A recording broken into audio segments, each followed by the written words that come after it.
ইসরায়েলের প্রধানমন্ত্রীকে চলমান বন্দি বিনিময়ের প্রস্তাব গ্রহণের আহ্বান জানিয়েছেন সেনাপ্রধান এয়াল জামির। তিনি সতর্ক করে বলেন, গাজা নগরী দখলের পরিকল্পনা বন্দীদের জীবনের জন্য গুরুতর ঝুঁকি তৈরি করছে।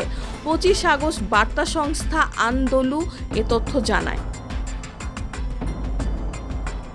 সেনাপ্রধানের এই আহ্বান আসে এমন এক সময় যখন বন্দীদের পরিবারগুলো দ্রুত সমঝোতার পৌঁছে প্রিয়জনদের মুক্ত করার দাবি জোরদার করছে। ইসরায়েলি টেলিভিশন চ্যানেল 13-এ দেওয়া সাক্ষাৎকারে জামির বলেন, একটি প্রস্তাব টেবিলে রয়েছে, এখনই তা গ্রহণ করা উচিত। সেনাবাহিনী এর বাস্তবায়নের সুযোগ তৈরি করছে। এখন সিদ্ধান্ত নেতানিয়াহুর হাতে।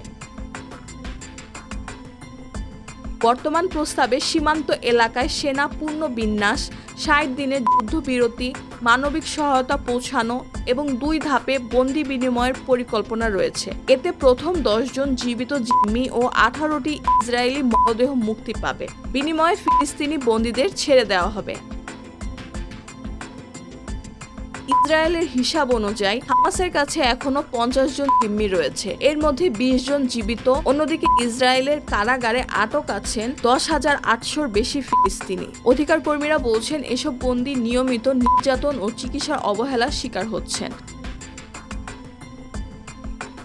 2023 সালের অক্টোবর থেকে ইসরায়েলি হামলা গাজায় প্রায় 62,700 ফিলিস্তিনি নিহত হয়েছেন। বিধ্বস্ত এই উপত্যকা এখন দুর্ভিক্ষের মুখে।